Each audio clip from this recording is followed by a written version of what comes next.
Come on. I don't know about the strange-faced goat creature, but I would love to vacation in that beautiful spot they were in. It had me from the opening frame. It was so beautiful to look at.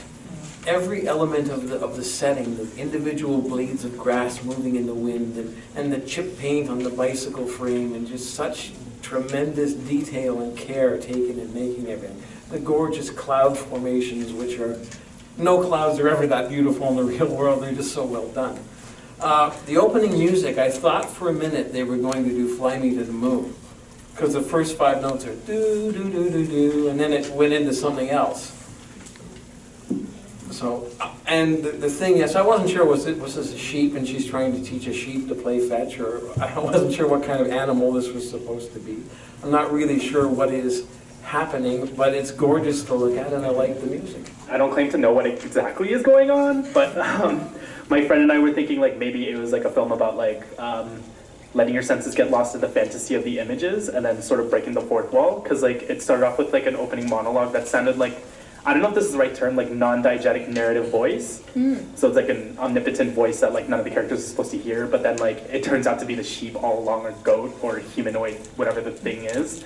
And then there's also like the very last frame where like some mysterious hand stops the bike wheel from spinning, and that kind of, my friend pointed out, looks like stopping a film reel, and then it ended with the film burn at the end.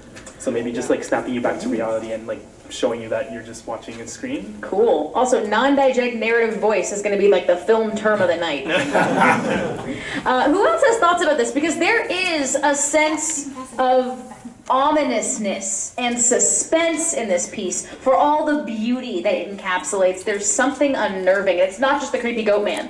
I was actually just going to point that out. It's like uncanny valley. Everything looks so real, but just not real enough that it wasn't real. And there were certain parts in the film when there were no characters on screen. It was just like the fluffy, beautiful clouds, the blue sky, grass. You couldn't really tell if it was real or not. It was almost like you were looking at like the default Windows desktop screen. It was so beautiful and photoshopped. And if you were to airbrush like reality, photo, it would look like that? Yeah, it was like that. Yeah, to me it was about how the older generation is totally captivated by the younger and becomes the pet.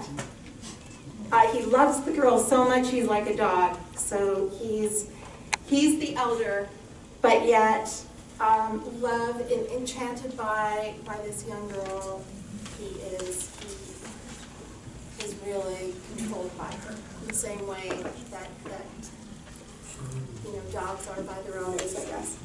So It's a really interesting take to work with it, because that monologue, first of all, I could fall asleep listening to that man read to me. He's a beautiful voice. But he has this great thing where he says, like, it took you some time, you were angry as you should have been. But like, you have to realize that the world unfolds at its own pace, right? That's very much a timeless youth sentiment. That I want the world to happen at my speed, not its speed. Right? But the world doesn't happen like that. And in the background, there's this massive storm brewing. What does that mean metaphorically?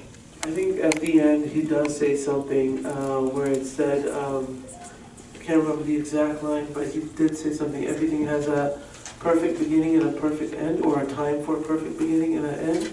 So we should just, I think metaphorically, just accept it and continue.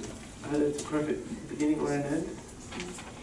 Yeah, there's this idea that like we're slotted into our place in life. We might not know it's the perfect place for us, but it is, in one way or the other. Right, ready? In the first one, I kind of thought that kind of represented maybe reincarnation. I could have sworn the sheep man was the man we saw in the very beginning as a human being. And so I think he was the one that was spinning that wheel and he stopped it. And it could represent like the circle of life, how it goes around. He stopped at a certain point where maybe somebody dies and they come back. That could have been a granddaughter or a great-granddaughter or something. He's in that girl's life for some reason. So I feel that was him, and that was him maybe reincarnated as that sort of animal. Okay. And that's why he kind of said that thing at the end that, about life and whatever.